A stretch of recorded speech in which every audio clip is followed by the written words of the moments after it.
विश्वविख्यात ज्ञान और मोक्ष के पवित्र नगरी गया जी के हम प्रणाम करही।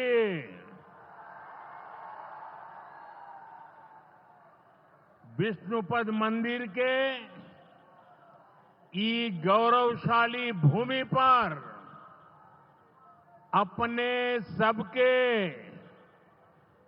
अभिनंदन करत ही बिहार के राज्यपाल आरिफ मोहम्मद खान जी, यहां के लोकप्रिय मुख्यमंत्री नीतीश कुमार जी, केंद्रीय मंत्रिमंडल के मेरे सहयोगी जीतन राम मांझी जी, राजीव रंजन सिंह, चिराग पासवान जी, रामनाथ ठाकुर जी, नित्यानंद राय जी, सतीश चंद्र दुबे जी, राजभूषण चौधरी जी, डिप्टी सीएम सम्राट चौधरी जी, विजय कुमार सिन्हा जी, बिहार सरकार के मंत्रीगण, संसद में मेरे साथी उपेंद्र कुशवाहा जी, अन्य सांसदगण और बिहार के मेरे प्यारे भाइयों और बहनों, गया जी की ये धरती अध्यात्म और शांति की धरती है। ये भगवान बुद्ध को बोध कराने वाली पावन भूमि है। गया जी की आध्यात्मिक और सांस्कृतिक विरासत बहुत प्राचीन है, बहुत समृद्ध है। यहां के लोगों की इच्छा थी कि इस नगरी को गया नहीं, गया जी कहा जाए। मैं इस निर्णय के लिए बिहार सरकार का अभिनंदन करता हूं। मुझे खुशी है कि गया जी के तेज विकास के लिए बिहार की डबल इंजन सरकार लगातार काम कर रही है। भाइयों बहनों, आज भी गया जी की पावन भूमि से एक ही दिन में 12,000 करोड़ रुपए की परियोजनाओं का लोकार्पण या शिलान्यास हुआ है। इनमें ऊर्जा, स्वास्थ्य और शहरी विकास के जुड़े कई बड़े प्रोजेक्ट्स हैं। इनसे बिहार के उद्योगों को ताकत मिलेगी और युवाओं के लिए रोजगार के नए अवसर भी बनेंगे। मैं इन परियोजनाओं के लिए बिहार के लोगों को बधाई देता हूं। बिहार में बेहतर स्वास्थ्य सुविधाओं के लिए आज यहां हॉस्पिटल और रिसर्च सेंटर का उद्घाटन भी हुआ है। अब बिहार के लोगों को कैंसर के इलाज के लिए एक और सुविधा मिल गई है। साथियों, गरीब के जीवन से मुश्किलें दूर करना, महिलाओं के जीवन को आसान बनाना मुझे जनता जनार्दन का सेवक बनकर यही काम करने में सबसे ज्यादा खुशहाली होती है। जैसे गरीब को पक्का घर देना, साथियों, मेरा एक बड़ा संकल्प है। जब तक हर जरूरतमंद को पक्का घर नहीं मिल जाता, मोदी चैन से नहीं बैठेगा।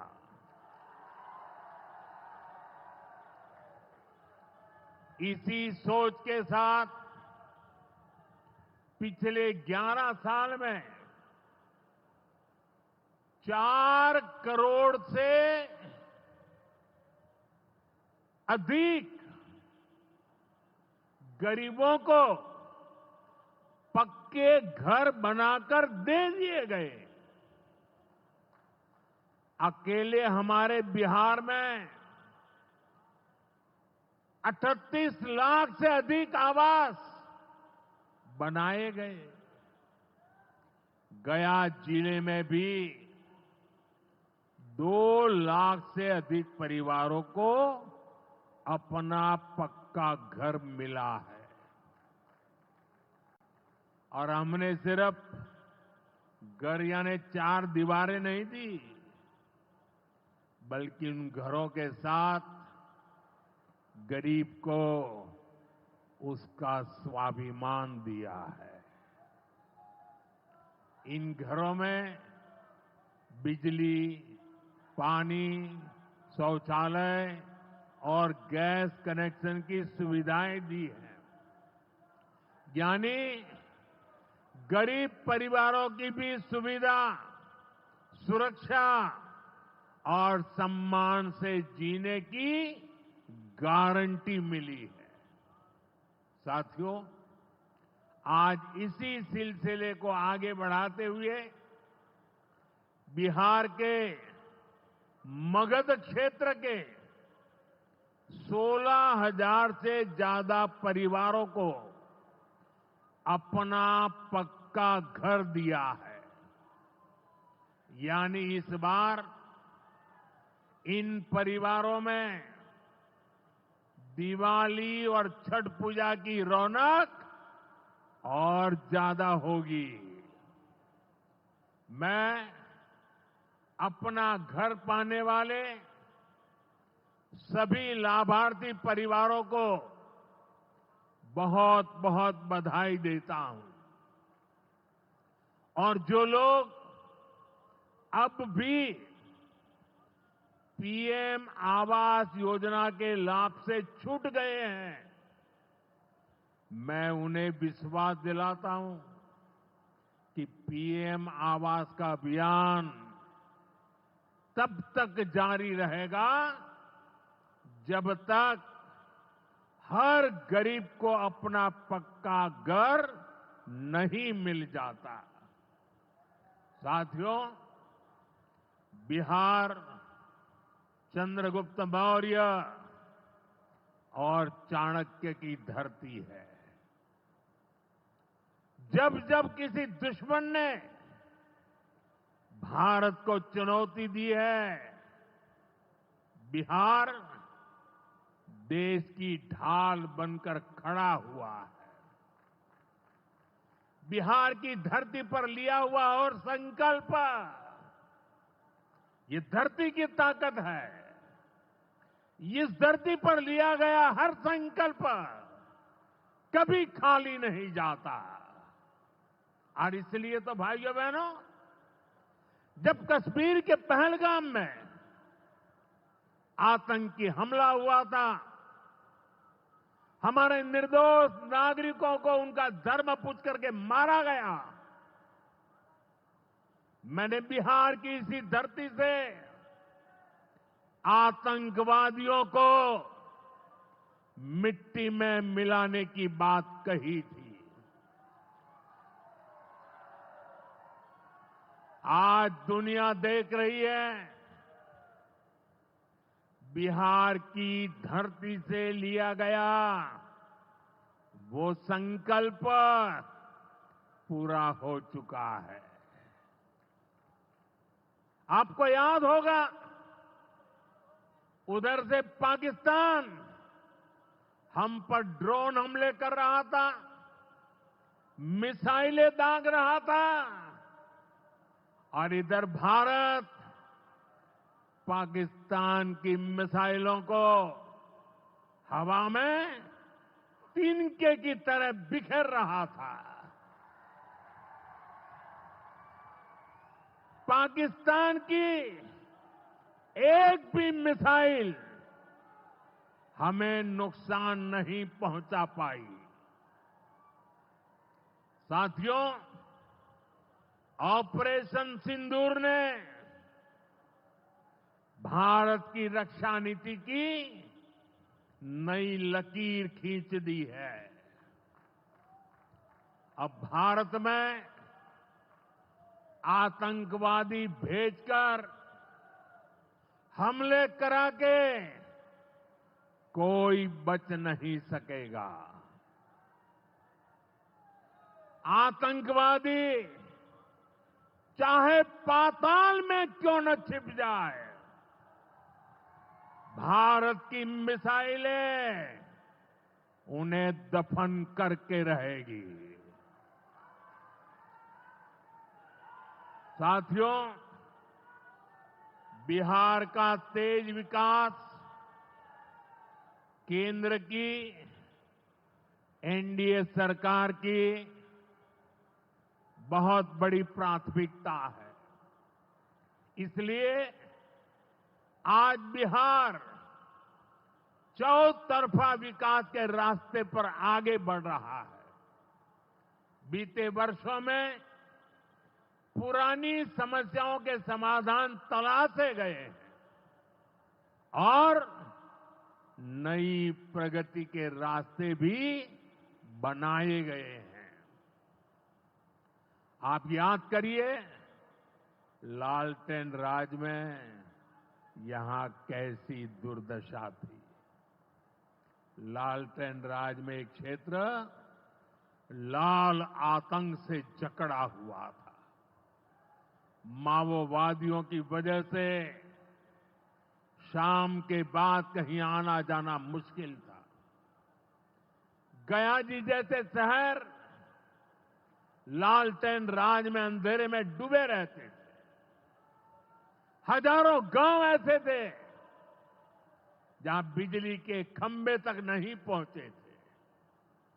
लालटेन वालों ने पूरे बिहार के भविष्य को अंधेरे में धकेल दिया था। न शिक्षा थी, न रोजगार था। बिहार की कितनी पीढ़ियों को इन लोगों ने बिहार से पलायन के लिए मजबूर कर दिया था। साथियों, बिहार के लोगों को आरजेडी और उनके साथी सिर्फ अपना वोट बैंक मानते हैं। उन्हें गरीब के सुख दुख, गरीब के मान सम्मान से कोई मतलब नहीं है। आपको याद होगा,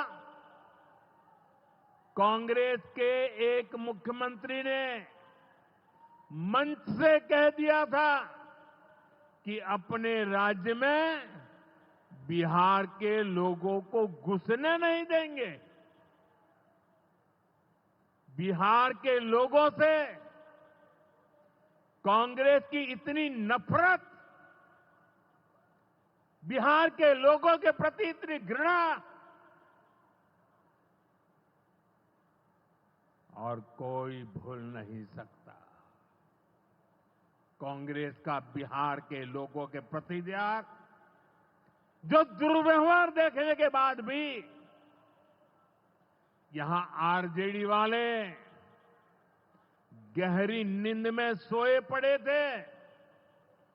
भाइयों बहनों, बिहार की एनडीए सरकार कांग्रेस और इंडी गठबंधन वालों के इस नफरती अभियान का जवाब दे रही है।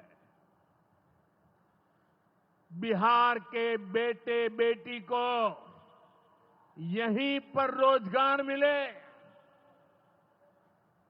सम्मान की जिंदगी मिले, मां बाप की वो देखभाल कर सके, इसी सोच के साथ हम काम कर रहे हैं। अब बिहार में बड़े बड़े प्रोजेक्ट बन रहे हैं। गयाजी जिले के डोभी में बिहार का सबसे बड़ा इंडस्ट्रियल एरिया तैयार हो रहा है। गयाजी में एक टेक्नोलॉजी सेंटर की स्थापना भी की जा रही है। आज ही यहां बक्सर थर्मल प्लांट का, पावर प्लांट का शुभारंभ भी हुआ है। कुछ ही महीने पहले मैंने औरंगाबाद में भी Navinagar super thermal power project की आधारशिला रखी थी। भागलपुर के पीरपैंती में भी नया थर्मल पावर प्लांट बनेगा। इस पावर प्लांट से बिहार में बिजली की आपूर्ति बढ़ेगी। और आप सब जानते हैं, जब बिजली उत्पादन बढ़ता है तो क्या होता है? घरों में बिजली की सप्लाई बढ़ती है और उद्योगों को भी ज्यादा से ज्यादा बिजली मिलती है और इससे भी रोजगार के नए मौके बनते हैं। साथियों, बिहार के युवाओं को पक्की सरकारी नौकरी देने के लिए नीतीश जी ने बड़ा अभियान चलाया हुआ है। ये नीतीश जी हैं, तभी यहां शिक्षकों की भर्ती भी पूरी पारदर्शिता से हुई। साथियों, यहां के नौजवानों को ज्यादा से ज्यादा संख्या में बिहार में ही रोजगार मिले, उन्हें नौकरी के लिए पलायन न करना पड़े, इसमें केंद्र सरकार की एक नई योजना से भी बहुत बड़ी मदद मिलने वाली है। अभी पिछले सप्ताह इस 15 अगस्त से ही देश भर में प्रधानमंत्री विकसित भारत रोजगार योजना लागू हुई है।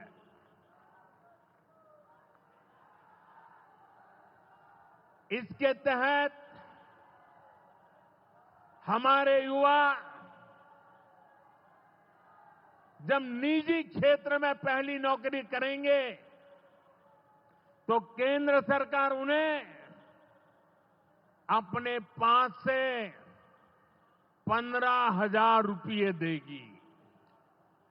जो प्राइवेट कंपनियां युवाओं को रोजगार देगी, उन्हें भी अलग से पैसे सरकार देगी।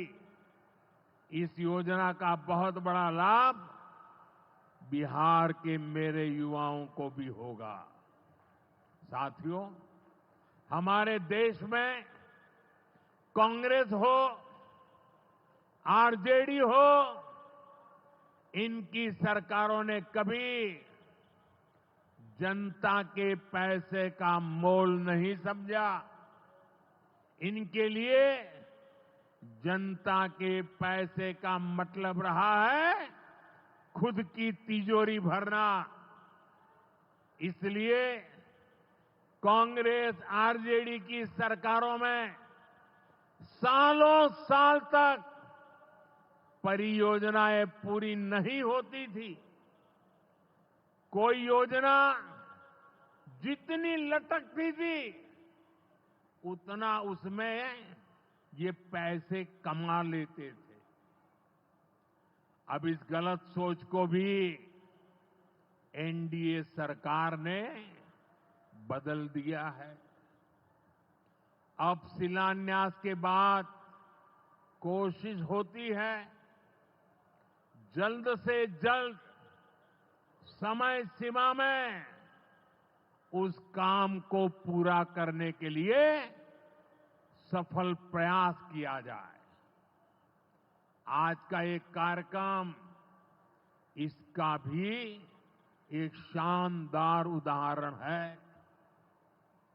औंटा सिमरिया सेक्शन का शिलान्यास करने का सौभाग्य बिहार के लोगों ने मुझे दिया था।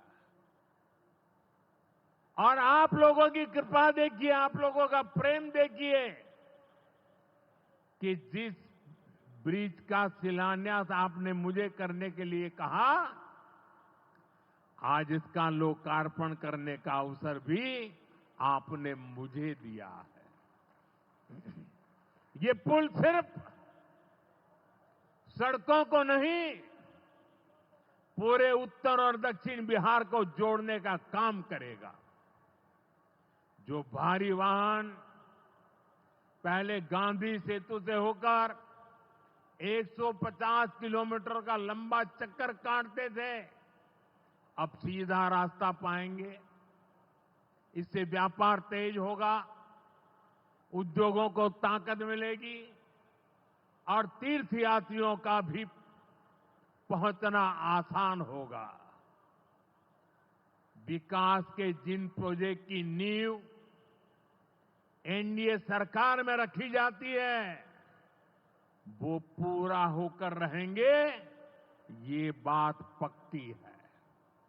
साथियों, एनडीए की डबल इंजन सरकार यहां रेलवे के विकास के लिए भी तेजी से काम कर रही है।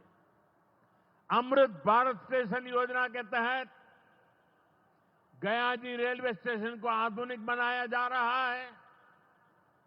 इससे गयाजी रेलवे स्टेशन पर यात्रियों को एयरपोर्ट जैसी सुविधाएं मिलेगी। आज गया वो शहर है जहां राजधानी, जनशताब्दी और made in India Vande Bharat ट्रेनों की सुविधा उपलब्ध है।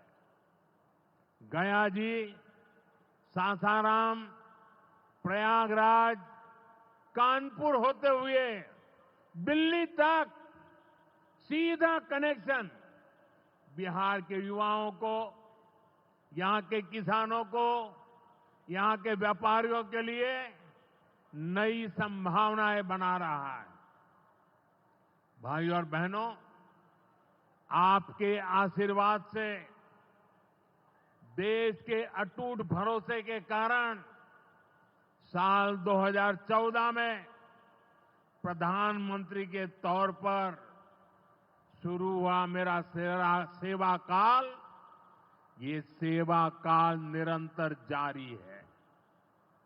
इतने वर्षों में हमारी सरकार पर भ्रष्टाचार का एक भी दाग नहीं लगा।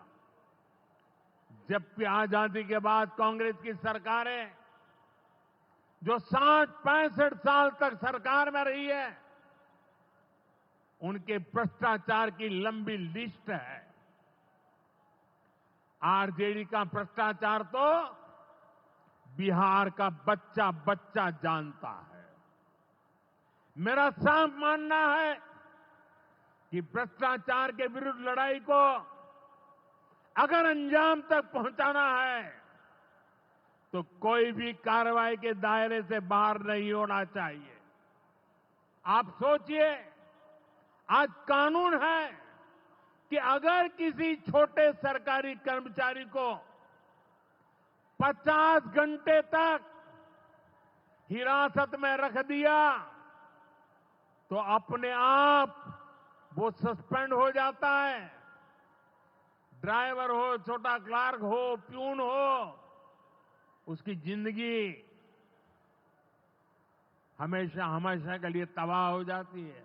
लेकिन अगर कोई मुख्यमंत्री है, कोई मंत्री है, कोई प्रधानमंत्री है, तो वो जेल में रह करके भी सत्ता का सुख पा सकता है। ये कैसे हो सकता है? हमने कुछ समय पहले ही देखा है कि कैसे जेल से ही फाइलों पर साइन किए जा रहे थे, जेल से ही सरकारी आदेश निकाले जा रहे थे। नेताओं का अगर यही रवैया रहेगा तो ऐसे भ्रष्टाचार के विरुद्ध लड़ाई कैसे लड़ी जा सकती है। साथियों, संविधान हर जनप्रतिनिधि से ईमानदारी और पारदर्शिता की उम्मीद करता है। हम संविधान की मर्यादा को तार तार होते नहीं देख सकते। इसलिए एनडीए सरकार भ्रष्टाचार के खिलाफ एक ऐसा कानून लाई है जिसके दायरे में देश का प्रधानमंत्री भी है। इस कानून में मुख्यमंत्री और मंत्रियों को भी शामिल किया गया है।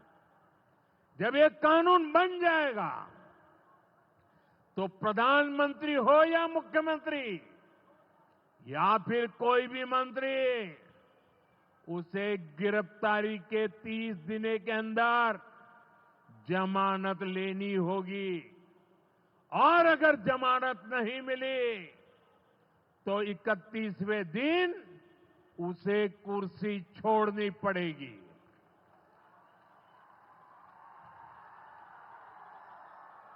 आप कहिए भाइयों, जो जेल जाए उसने कुर्सी छोड़नी चाहिए कि नहीं छोड़नी चाहिए? क्या वो कुर्सी पर बैठे रह सकता है क्या? क्या वो सरकारी फाइलों पे साइन कर सकता है क्या? क्या जेल में से कोई सरकार चला सकता है क्या? और इसलिए ऐसा सख्त कानून बनाने की तरफ हम आगे बढ़ रहे हैं। लेकिन साथियों, ये आरजेडी वाले, ये कांग्रेस वाले, ये लेफ्ट वाले इस कानून का विरोध कर रहे हैं। ये बहुत गुस्से में है और कौन नहीं जानता उनको किस बात का डर है। जिसने पाप किया होता है वो अपने पाप को दूसरों से छुपाता है, लेकिन खुद को भीतर से जानता है कि क्या खेल खेला है। इन सब का भी यही हिसाब है। ये आरजेडी और कांग्रेस वाले कोई बेल पर बाहर है, कोई रेल के खेल में अदालत के चक्कर लगा रहा है और जो जमानत पे बाहर घूम रहे हैं भी आज इस कानून का विरोध कर रहे हैं। इन्हें लगता है कि अगर जेल चले गए तो इनके सारे सपने चकनाचूर हो जाएंगे और इसलिए सुबह शाम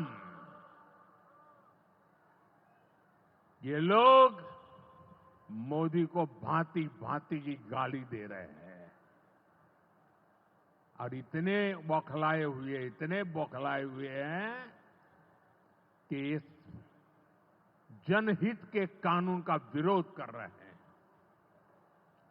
हमारे राजेंद्र बाबू, बाबा साहब आंबेडकर ने कभी सोचा भी नहीं था, कभी कल्पना भी नहीं की होगी कि सत्ता के भूखे लोग भ्रष्टाचार करेंगे और जेल जाने पर भी कुर्सी से चिपके रहेंगे।